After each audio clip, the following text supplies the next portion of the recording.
Hi and welcome to a new video. And this video is part 4 of the series of videos I'm making between the AXE11000 and the AX11000. So in this one I wanted to see what the distance and what the speeds would be between the two routers. So I've done lots of speed tests between them at certain distances. So as you can see on the screen, you can see the apps I'm using. So I'm using for the internal one, so that's Open Speed Test app. So that gives you a theoretical speed of what you can maximum achieve through the Wi-Fi. So that's from my device to the my network storage device that's on the same network. So it's plugged into the back of the LAN and everything else. Also, I've got the external apps. The standard one seems to be Wi-Fi Man and Speed Test, and that one includes a video one as well, so it shows you the streaming capabilities as well and buffering. The distance, as you can see here, is 16, 26 and 48 feet, and it's through several walls and either on the second floor from the 48 feet one as well, so it gives you a good idea of distances. The hardware, again, as you've seen here, I'm using the Pixel 6. So the Pixel 6 has got the 2.4, the 5 and the 6 gigahertz frequency, so it's Wi-Fi 6E compatible. And I'm also using the iPhone 13 Pro that's just Wi-Fi 6 and 5 gigahertz frequency. So as you can see here, the first test is the open speed test. As I said, this one will give us the hopefully what maximum you can achieve within your own Wi-Fi network within your home. So this connects from the actual mobile device to the router, and then from there to my network storage that's plugged in via Ethernet. So hopefully it'll give you the good idea of the maximum speeds, the ping and upload.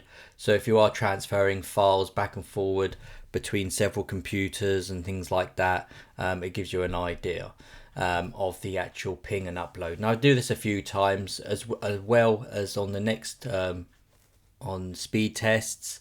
I also have got some there where, of course, using the external, like I said. So with those two, it will connect out to the internet and then give you a real world experience of the, hopefully, the speeds over the distances and what the Wi-Fi, does the new chipset in the Pixel 6 that's compatible with with Wi-Fi 6E, but also has the 5 gigahertz.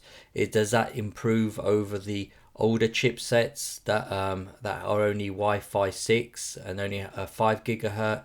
And also, does your 5 gigahertz devices connect faster to the new GT-AXE11000 that's Wi-Fi 6E, and of course has got new designed antennas that don't detach like the previous model, and they're supposed to have spaced them out a bit more to give better reception and throughput. So in these tests, hopefully it'll give you an idea of the distances I've done, and also using the several different apps and things like that to give you a real world experience. So you can see about streaming as well, as I've used the video function that's actually built into the app as well for speed test to give you an idea. So all of these, I've used the standard same apps and then the same distances around my home, as I said. So it gives you a real good idea of what they're like. So I'll let you go on to look at the other speed tests. As I said, I have bookmarked all the different times and the different places, the distances, so to give you an idea. I have split it up with the test done first on the GT-AX11000, as you can see here, and in the second half of the video is actually the GT-AXE11000, so that's the Wi-Fi 6E newer router from Asus. Hopefully this will give you a good idea of the speeds and everything else, and answer any questions that you might have around this.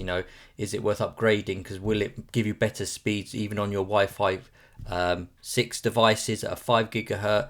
Will the new GT-AXE11000 be faster for you? So is it worth upgrading, or is it not? So you can have a look through the distances here, and once we'll go through them, I'll come back and we can summarize.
So now we will move on to the tests that are going to be completed on the newer Wi-Fi 6E, the GT-AXE11000, and this will include now the 6 GHz frequency. So I'm expecting higher speeds and throughputs for the upload and download. But of course, as we do know, the one limitation, the higher the gigahertz we get, so from 2.4 gigahertz you can get speeds much slower, but of course it's over a much higher distance. You can still get a connection, and it's the same with 5. When that came out, it had much higher speeds, but the distance wasn't as much as the 2.4. And it's the same for 6. It will hopefully have much higher speeds because there's less interference and much higher bandwidth on the channel frequency, but the distance will be shorter than the 2.4 and the 5. But we'll see, because I wanted to do in future videos, so hopefully in the next one or the one after, then we will have a look at doing long distance speed tests on the 6 GHz frequency, and that's the Wi-Fi 6E channel. We'll be using the Pixel 6 to see how far we can actually go and what speeds we can achieve. So we'll have that test, and hopefully that will be a good one to see how far we can actually go and what speeds we can get from a distance on the 6 GHz frequency. So as before, I'll let you watch the speed tests, and we'll come back and at the end of those speed tests and we'll go through the different tests and see what results we had. So I'll let you go on, and then I'll catch you after these.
So I find this test quite useful, especially for streaming, as everyone now has either Amazon Prime or Netflix or any other the streaming services that is available.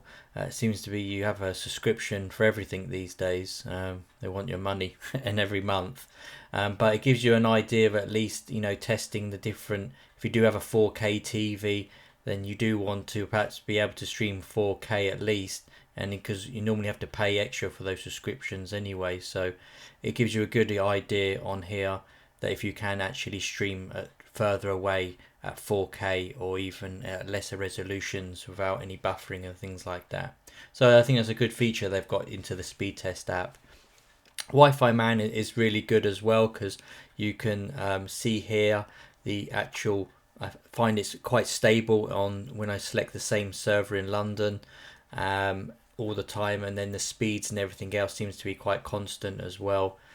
So it gives you some good information there as well. And then it gives you the ping rate as well. It's always handy.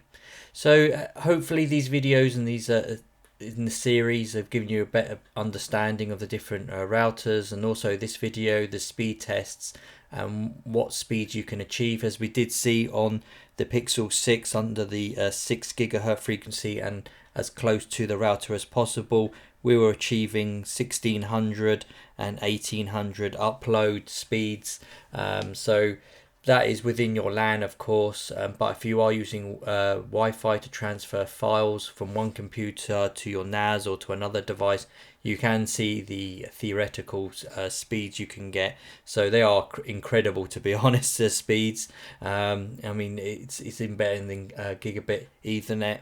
Again, Ethernet, when you do step up, can be a bit more reliable at longer distances, but if you're in a short distance or in a studio apartment kind of thing where you're on one floor and it's quite open plan, then I think the new Wi-Fi 6E is definitely the way to go, and also with the newer standards coming out in future for Wi-Fi 7, and as you will know, the 6 GHz got less frequency interference as well, so it's good.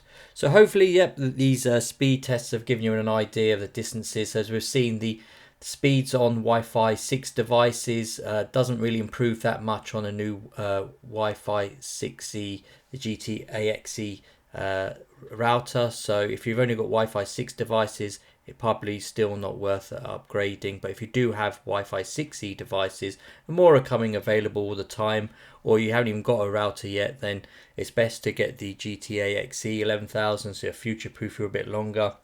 And you can see some of the speeds you can get as well are amazing at a short distance and things like that. Okay, so I hope you found this video useful. And again, I will do further parts of this series coming up on long distance 6 GHz frequency tests and some other comparisons as well. Thanks for watching and have an excellent day.